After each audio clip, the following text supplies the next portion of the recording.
legal que até nessa sua técnica, uma coisa que é bacana, a gente fala muito aqui, imagina você associar essa técnica sua com o Anki, por exemplo, né? Que hoje em dia você tem acesso pelo celular. Mas que não tinha o Anki naquela época, né? Tá na sua mão ali, porque você falou, eu mesmo já fiz um monte de resumo ali que depois eu encostei aquele troço que eu nem olhava mais, na verdade eu não resumia, eu transcrevi ali. E aí eu vejo que o Anki é uma boa maneira que você pode ir acrescentando, você vai criando seus baralhos e aquilo ali você vai só ampliando, só aumentando a sua gama. E o celular a gente carrega para tudo quanto é lugar hoje, né? E eu levava os meus cadernos de acertos para tudo quanto é lugar. O que eu fiz para facilitar? Sabe aqueles cadernos que é como se fosse uma folha A4 dividida ao meio, que é um caderno menorzinho, assim? Eu comprei, se eu não me engano, acho que 4 ou 5 cadernos daqueles. Eles têm, acho que... É daquela da Tilibra? Da Tilibra. Ele é pequeno, ele não é um caderno grandão, ele é pequeno. R$1,90 pois é. Na Calunga. Não, e esses dias eu fiz o meu próprio. Falei, gente, tá sem dinheiro mesmo, assim, não tem nem dinheiro nem pra comprar esse caderno. Compra um negocinho lá de folha de papel de ofício, dobra no meio e encaderna. Você vai gastar R$5. Dobrando, encadernando e pronto. E eu acho que até fica melhor, que fica sem pauta nem nada. Fica legal. E aí eu fiz com esses cadernos. Eu lembro que eu separei. Era um caderno para trabalho e processo de trabalho, outro constitucional administrativo, outro civil e processo civil, e o quarto caderno era para disciplinas que apareciam. Então, por exemplo, às vezes caía previdenciário, às vezes caía regimento interno. Então, eu deixava esse quarto caderno para essas disciplinas novas que iam surgindo. E como eram cadernos pequenos, os 4 dava isso aqui. Era muito pequenininho. Eu botava na bolsa, levava para viajar quando eu ia viajar de avião, levava para o dia da prova, deixava ali embaixo antes de começar a prova, eu fazia uma revisão rápida ali. É 48 aleatória. páginas. 48. É, 48 páginas. Tem de Você 96 também, mas é 48. Mas você vê, 48 páginas, se você for contar, 48 páginas pequenas, tá? Sim. Não é da grande. E isso me ajudou demais, porque quando eu comecei a perceber que as questões se repetiam, embora a gente saiba que as questões se repetem, a gente não sabe o que se repete.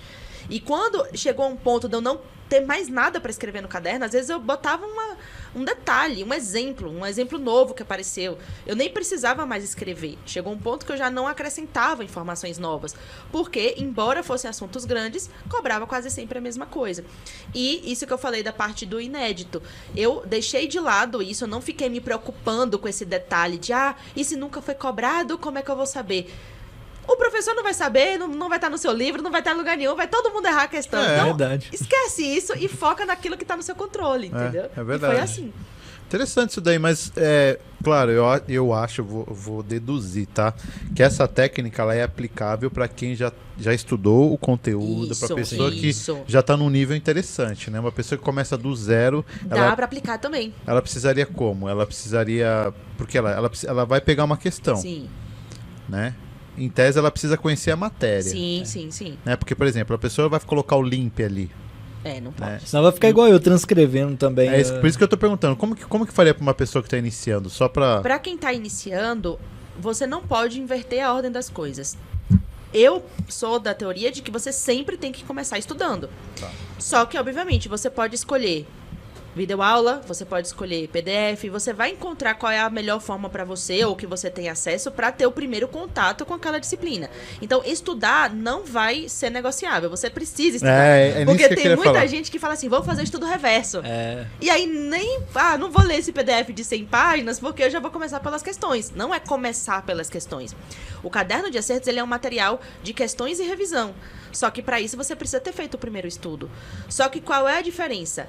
As pessoas não aguentam e ficam ali fazendo aqueles cadernos enormes das videoaulas.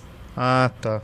Ou pegando os PDFs, aí grifa, né? E às vezes nem lê o que grifou. O que eu fazia.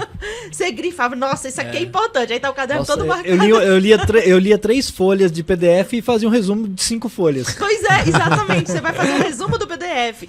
Então, o que você tá fazendo? Você tá tendo um esforço, só que é um esforço, com perdão da palavra, um esforço burro.